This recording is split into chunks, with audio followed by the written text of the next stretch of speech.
যদি সত্যি সত্যি এই টেকনোলজির ব্যবহারগুলো আমাদের জীবনে আনতে গ্রহণ করি পুরোপুরি, তাহলে তো যেমন আমার সঙ্গে আমরা জেনারেশন গ্যাপের কথা বলি, এটা আমাদের সময়েও ছিল, আমাদের আগেও হয়তো জেনারেশন গ্যাপ কথাটা, প্রজন্মের ব্যবধান কথাটা ব্যবহার হতো। কিন্তু একটা সময় আমি যখন ছাত্র ছিলাম মনে হয়েছিল যে কি প্রজন্মের ব্যবধান, এরকম কোনো শব্দে আমি বিশ্বাস করি না, কিন্তু এখন করি এই জন্যেই যে আমার সঙ্গে আমার পুত্রের যে পরিবর্তনগুলো লক্ষ্য করছি, যে তার জীবন এবং আমার জীবন এর মধ্যে আকাশ পাতাল একটা ব্যবধান তৈরি হয়েছে। সুতরাং তার ভাবনা চিন্তা, সে খবরের কাগজ পড়ে না। কেন খবরের কাগজ পড়ে না? বলে আমি তো এগুলো ইন্টারনেটে যে কোনো সময় দেখে নিতে পারি। এবং আমি একটি কলেজে পড়াই, সেখানে মিডিয়া পড়াই সেখানে। তো মাস কমিউনিকেশনের ক্লাসে ছেলে মেয়েদের আমি প্রথমেই জিজ্ঞেস করি কে কোন খবরের কাগজ পড়ে, বা কে কোন মিডিয়া ইউজ করে।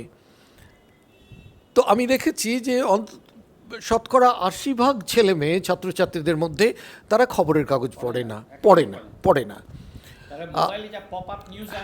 হ্যাঁ, এখন এর ফলে যেটা হয়েছে যে আমরা দেখে নিতে পারি, এই যে সত্যি দেখে নেওয়া যায়, ইচ্ছে করলে পেপার পড়ে নেওয়া যায়, কিন্তু সত্যি কি তারা পড়ে? এত সময় কি তাদের আছে? তার ফলে হচ্ছে কি, তারা যে জিনিসটি থিওরিটিক্যালি পড়তে আসছে ক্লাসে, সে সম্পর্কে তাদের বাস্তবিক কোনো ধ্যান ধারণা তৈরি হচ্ছে না। এমনকি টেলিভিশনও দেখে না। মানে আমি প্রচুর ছাত্রছাত্রীকে জানি আমার, যারা টেলিভিশনও দেখে না, অথচ থিওরিটিক্যালি আমরা তাদের পড়াচ্ছি টেলিভিশনের প্রোগ্রাম প্রোডাকশন এইভাবে হয়, এই হচ্ছে তার দিক। একাধটু কেউ কখনো কখনো টেলিফোনে FM শোনে, তাও ইদানিং দরকার হয় না, ইউটিউবের কল্যাণে সেটুকু আর হয়তো প্রয়োজন হয় না। এখন এই যে ব্যবধানগুলো তৈরি হচ্ছে আমাদের প্রজন্মের সঙ্গে পরবর্তী প্রজন্মের, এগুলো তো বাস্তব, এবং এগুলোর কারণ কিন্তু এই টেকনোলজি। এখন এই টেকনোলজি হওয়ার ফলে, এই অতি ব্যবহারের ফলে সত্যি সত্যি কি প্রপার ইউটিলাইজেশন আমরা করতে পারছি টেকনোলজির? আমি কি সত্যি পেপারের খবরগুলো পড়ছি? তা তো নয়।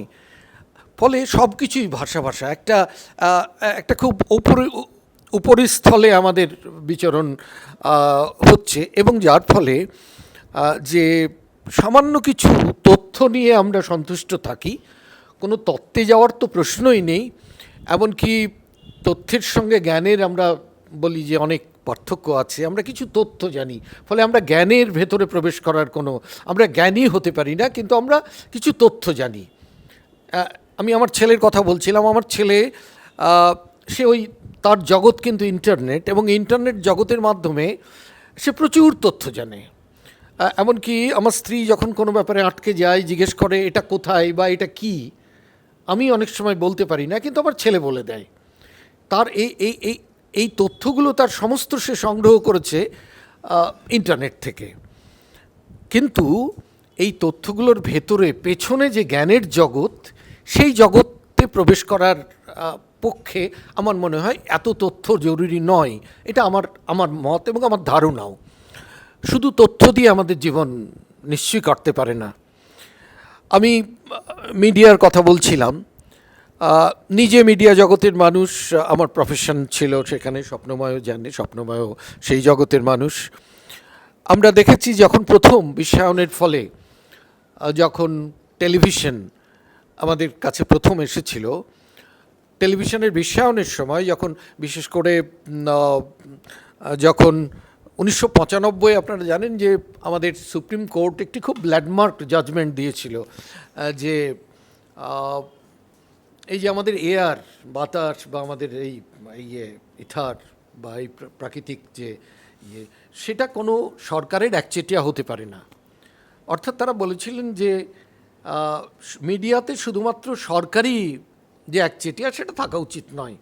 ফলে প্রসার ভারতী, যার অধীনে আছে আকাশবাণী এবং দূরদর্শন, তারা একচেটিয়া মিডিয়া দখল করে রাখতে পারবে না।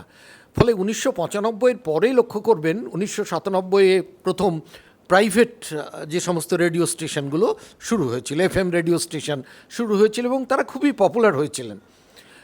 কিন্তু দেখা গেছিল যে যেহেতু তারা প্রাইভেট এবং বেসরকারি চ্যানেল, তাদের এবং টেলিভিশনের ক্ষেত্রেও একই ব্যাপার হয়েছে, তাদের পুরো উদ্দেশ্যটাই ছিল কিভাবে তারা এটিকে লাভজনক সংস্থায় পরিণত করবেন।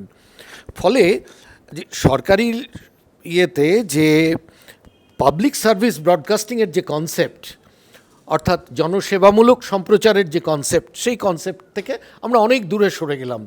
একটি প্রাইভেট চ্যানেল, টেলিভিশন হোক অথবা এফএম চ্যানেল হোক, তাদের একমাত্র লক্ষ্য হলো কিভাবে বেশি মুনাফা করা যায়, এবং বেশি মুনাফা করার একমাত্র সহজ উপায় হচ্ছে বেশি বাণিজ্যকরণ এবং বেশি পপুলার অনুষ্ঠান প্রচার করা।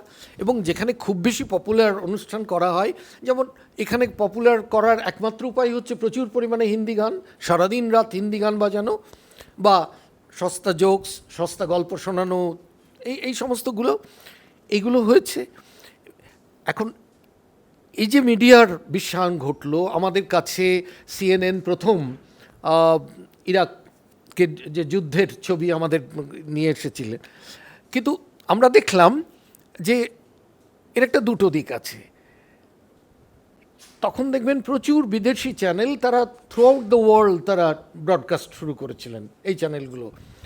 কিন্তু দেখা গেল যে আমরা তো মানুষ, আমরা সবসময় শুধু পৃথিবী নিয়ে থাকতে পারি না। একটা লোকাল স্থানিকতার একটা মূল্য আছে আমাদের জীবনে। যে যতই গোটা পৃথিবীতে কি হচ্ছে, ইরাকে ইরানে কি হচ্ছে, আমেরিকায় কি হচ্ছে, ইংল্যান্ডে কি হচ্ছে জানার চাইতে, সুদানে কি হচ্ছে জানার চাইতে, আমার কলকাতা শহরে কি হচ্ছে এটা জানা আমার পক্ষে বোধহয় অনেক বেশি ইম্পর্ট্যান্ট। যার ফলে হলো কি, যার ফলে কি হলো যে মিডিয়ার গ্লোবালাইজেশন ঘটলো, কিন্তু সঙ্গে সঙ্গে আমরা দেখলাম যে এটা অদ্ভুত বৈপরীত্য তৈরি হলো, যে একদিকে মিডিয়া গ্লোবালাইজড হচ্ছে, আর একদিকে দেখা গেল যে লোকাল রেডিও স্টেশন তৈরি হতে থাকলো। এমনকি আমেরিকাতেও তারা সিএনএন অত বেশি দেখে না, দেখে সমস্ত ওই স্থানীয় যে সমস্ত লোকাল রেডিও স্টেশনগুলো আছে, শত শত কমিউনিটি রেডিও, স্থানীয় রেডিও, এই লোকাল রেডিও স্টেশনগুলোর শ্রোতা অনেক বেশি, কারণ তাদের ব্যক্তিগত জীবনের সঙ্গে এগুলো অনেক বেশি জড়িত। ফলে এই গ্লোবালাইজেশনের পাশাপাশি মিডিয়ার আবার লোকালাইজেশনও অনেক বেশি ইম্পর্ট্যান্ট হয়ে উঠেছে। ফলে এগুলো এই গ্লোবালাইজেশনেরই বৈপরীত্য, এর একটা অন্য দিক হিসেবে তৈরি হয়েছে। স্বপ্নময় সাহিত্যের দিকটা, গল্পের দিকটা বলেছে। আমি কবিতা লিখি, ফলে কবিতার একটু খবরাখবর রাখি, বাংলা কবিতা, সে খবর একটু বলি, সে সম্পর্কে দু একটি কথা বলি। পাওয়ার সুযোগ বেড়েছে। যেমন দেখবেন ট্রাইব বা ক্ল্যান তৈরি হয়ে যায় প্রত্যেকেরই, তো প্রত্যেকেই দেখবেন তাদের মধ্যেও তারা হয়তো সাহিত্যের সম্পর্কিত লোক নন, কিন্তু সেখানেও দেখবেন যে কেউ না কেউ কবিতা লিখছে বা কেউ কোনোভাবে পোস্ট করেছেন এবং আমাদের কাছে সেগুলো চলে আসছে।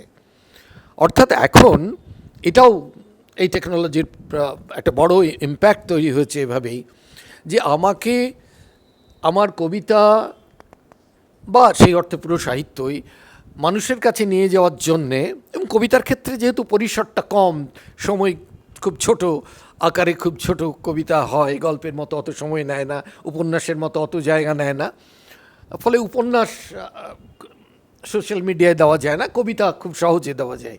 এর ফলে যেটা হচ্ছে যে আমাকে আর বই প্রকাশ করা, পত্রিকার মুখাপেক্ষী হয়ে থাকা, এগুলোর দরকার হচ্ছে না। আমি একটি কবিতা লিখলাম, সঙ্গে সঙ্গে আমি আমার বন্ধুদের জন্য আমি সঙ্গে সঙ্গে সোশ্যাল মিডিয়ায় পোস্ট করলাম, এবং তার ফলে হচ্ছে কি যে প্রচুর মানুষের কাছে সেগুলো পৌঁছচ্ছে। এখন এটা একটা ভালো দিক, যে আমাকে কোনো মাধ্যমে, মানে এই সহজ মাধ্যমে আমি অনেক মানুষের কাছে পৌঁছতে পারছি। আমাকে কোনো সম্পাদকের মুখাপেক্ষী হয়ে থাকতে হচ্ছে না। একজন সম্পাদক, সে আমার লেখাটি ভালো লাগবে কি মন্দ লাগলার উপরে নির্ভর করবে সেটি পত্রিকায় ছাপা হবে কি না, আমার সে প্রয়োজন থাকছে না। একজন প্রকাশকের কাছে গিয়ে দেওয়া, আমার ম্যানুস্ক্রিপ্ট দেওয়া, তিনি পছন্দ করবেন কি না, ছাপা হবে কি না, এ প্রশ্ন আমার কাছে নেই।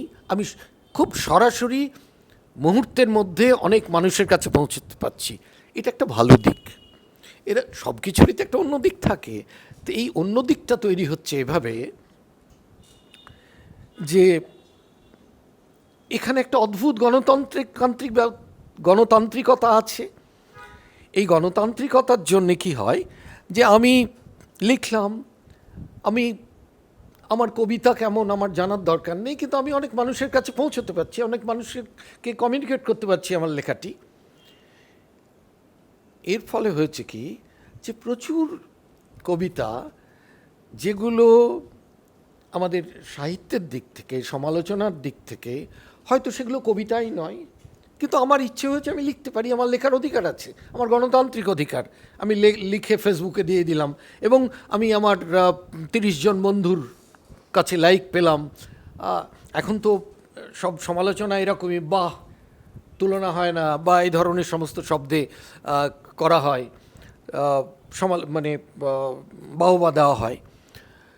এখন দেখা যাচ্ছে যে এর ফলে সাধারণ মানুষ যিনি কবিতা পড়েন না আদৌ, কিন্তু ওই কবিতাটি কোনো বন্ধুর লেখা কবিতাটি তিনি পড়লেন, বা বন্ধুর সূত্রে অন্য কোনো বন্ধুর সূত্রে ফেসবুকে সেই লেখাটি পড়লেন। লেখাটি পড়ে তার ধারণা হলো যে তার মানে এই ধরনের এগুলোই কবিতা। তার মানে আমি একটি প্রশ্ন তুলতে চাইছি যে সত্যি কি সেগুলো কবিতা? এবং যদি কবিতা হয় তাহলে এতদিন ধরে সাহিত্যে যেগুলো স্থান পেয়ে এসেছে সেগুলোর সঙ্গে একটা আপাত পার্থক্য তৈরি হচ্ছে।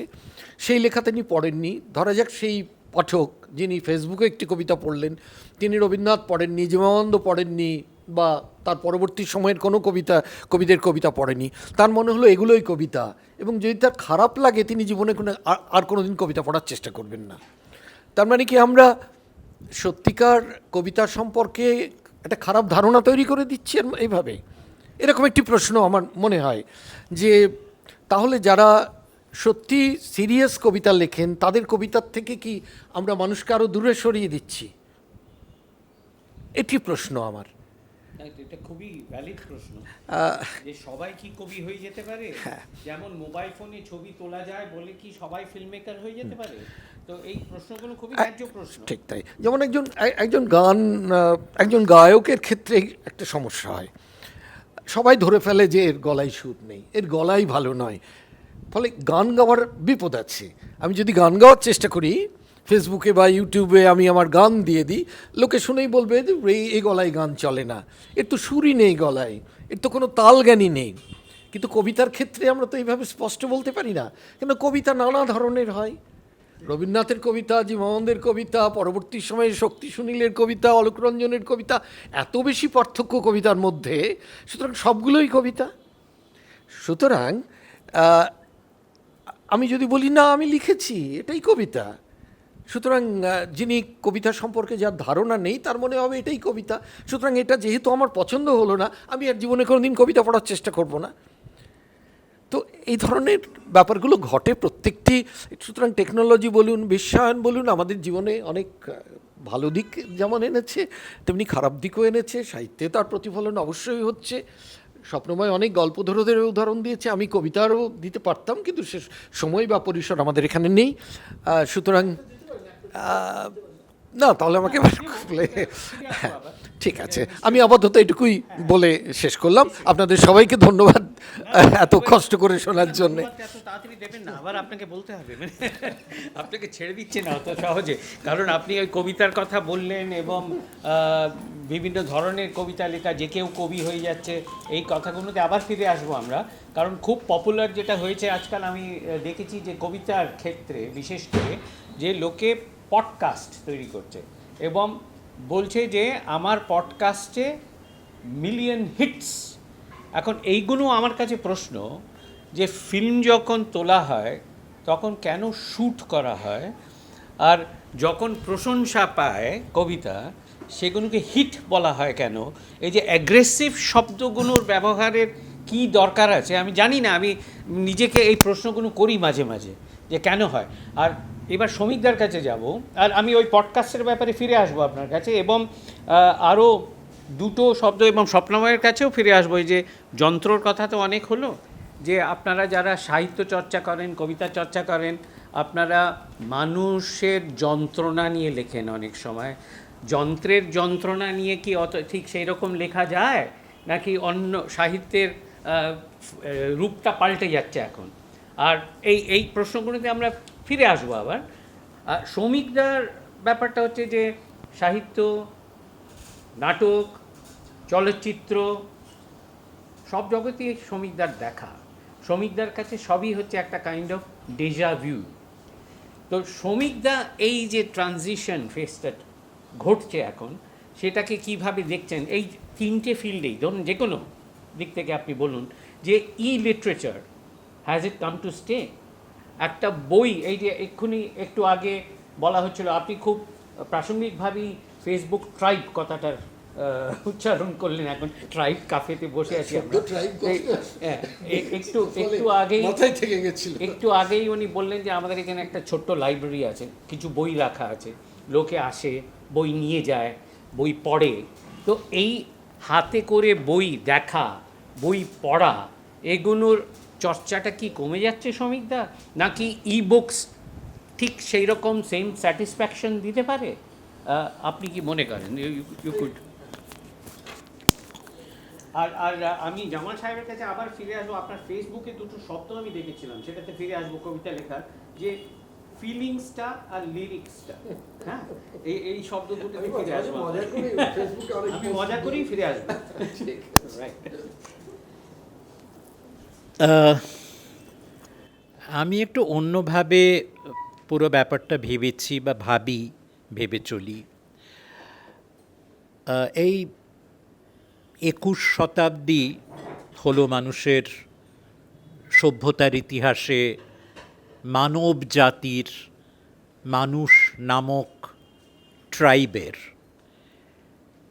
তা 21 শতকে আমার মনে হয় যে একটা জায়গাতে এসে আমরা পৌঁছেছি যেখানে মানুষ শিখেছে, ব্যক্তি মানুষ শিখেছে সে তার জীবনটাকে কি করে চালিত করবে, কি করে বেঁচে থাকবে, তার বাঁচার পথ পদ্ধতি, উপায়, রূপ, এটা মানুষ নিজে সিদ্ধান্ত করবে, নিজে স্থির করবে। এই জায়গাটায় যখন আমরা এসে পৌঁছই, তখন আমার কোথাও মনে হয় যে যা কিছু ঘটুক না কেন, যদি ওই জায়গাটাকে আমার বেছে নেবার অধিকার, আমার জীবনটাকে খুঁজে নেবার অধিকার, সেই অধিকারে আমি প্রতিষ্ঠ হব, এইটের সুযোগটাকে যদি আমি রক্ষা করতে পারি, বাঁচিয়ে রাখতে পারি, তাহলে আমার মানুষ জীবন সার্থক। তার ফলে প্রযুক্তির বিপুল ব্যাপ্তি, বৈভব, ভুবনায়ন, এগুলোর পাশে দাঁড়িয়ে এখান থেকে আমার একটা দূরত্ব, আজকে আমরা সকালটা শুরুই করেছিলাম দূরত্ব আর কাছাকাছি আসার প্রশ্ন নিয়ে। এই চারিদিকে যখন এই পরিবেশ, পরিস্থিতি, এটা আমাকে গ্রাস করে নিচ্ছে, আমাকে অধিকার করে নিচ্ছে, আমাকে আয়ত্ত করে নিচ্ছে সর্বতোভাবে, আমি কিন্তু আমার নিজেকে বাঁচাবো। এবং আমার বাঁচানোর কথা যখন আমি ভাববো, আমাকে বাঁচানোর কথা, আমি দাঁড়িয়ে থাকবো, আমি পড়ে যাব না, ধূলিসাৎ হয়ে যাব না, ভেসে যাব না, আমার সত্তাকে আমি রক্ষা করব। এই সংকল্পটার উপরে প্রচণ্ডভাবে আঘাত আসছে, ধাক্কা আসছে। এবং আজকে সকালের কাগজেও দেখেছেন যে একটু আগে জামাল ভাই যে কথাটা বলছিলেন যে 1995 সালে আমাদের সর্বোচ্চ আদালত রায় দিয়েছিলেন যে আকাশ চরাচরের ওপর, বায়ুর ওপর কোনো সরকারের, কোনো রাষ্ট্রের নিয়ন্ত্রণ নেই। আজকে সকালে ঘোষিত হয়েছে যে তারও ওপরে যে ফেসবুক আপনি শুনবেন, তাতে কি বলছেন আপনি, তার উপরে খবরদারি, তার উপরে প্রখর দৃষ্টি রাষ্ট্র রাখবে।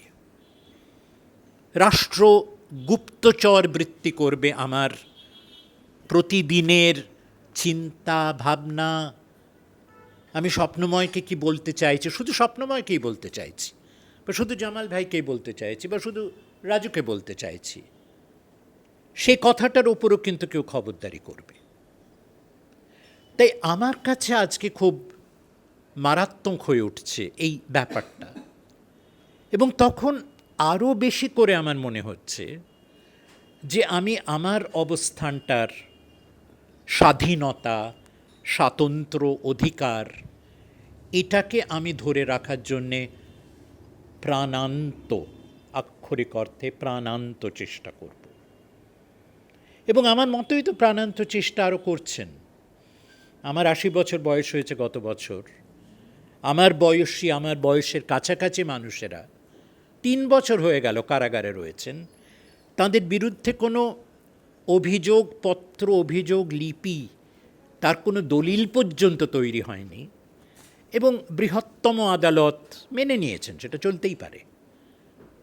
তারা কারাগারে পৌঁছতে পারেন, আক্ষরিক অর্থে তাদের শরীর জীর্ণ থেকে জীর্ণতর হবে, শেষ হয়ে যাবে, পচন ধরবে। রাষ্ট্র, আদালত তাকে প্রশ্রয় দেবেন। এই জায়গাটা কিন্তু আমাকে অনেক বেশি আশঙ্কিত করে, ত্রস্ত করে, এবং আমার সংকল্পকে আরও দৃঢ় করে। যে জন্য আমি যখনই সুযোগ পাই, আপনাদের কজনকে পেয়েছি আজ সকালে, আমি সেটাকে খুব আমার ভাগ্য বলে মনে করি। আমি এই কথাগুলো বলবো, যতবার পারি বলবো, যতদিন না আমার এই কণ্ঠকে কোনো রাষ্ট্র, কোনো আদালত অবরুদ্ধ করে, ততদিন পর্যন্ত বলবো। এবং এই যে মানুষের আত্মপরিচয়, মানুষ ট্রাইবের আত্মপরিচয়, সেটা হচ্ছে এই নিজেকে ঘোষণা করার, নিজেকে চিহ্নিত করার, নিজের সত্তাকে প্রাণপণে রক্ষা করার অঙ্গীকার, আজীবন অঙ্গীকার।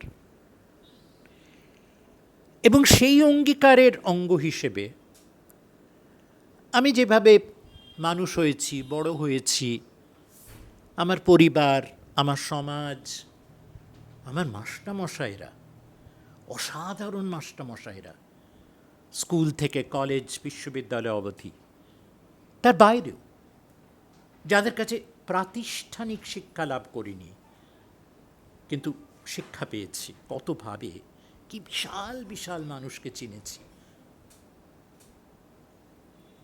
তারা আমাকে যে শিখিয়েছেন, তারা যেভাবে আমাকে মানুষ করেছেন, সেই মানুষ করার মধ্যে তারা আমাকে শিখিয়েছিলেন, আমার মাস্টারমশাইরা, যে বারবার যখনই তোমার মনে কোনো প্রশ্ন আসবে, সংশয় আসবে, বই পড়ো। এত লেখা হয়েছে, এত বিশাল বিশাল মানুষেরা এত কিছু লিখে গেছেন, নথিবদ্ধ করে রেখে গেছেন এতগুলো শতাব্দী জুড়ে। তার উত্তরাধিকার তোমার। সেই উত্তরাধিকারকে লালন করো, ধরে রাখো, পড়ো, তার গভীরে যাও, ভাবো, এবং সেইখানে খুঁজে পাবে তোমার সত্তার বীজ, তার বীজমন্ত্র। আমি সারা জীবন ধরে বই কিনেছি,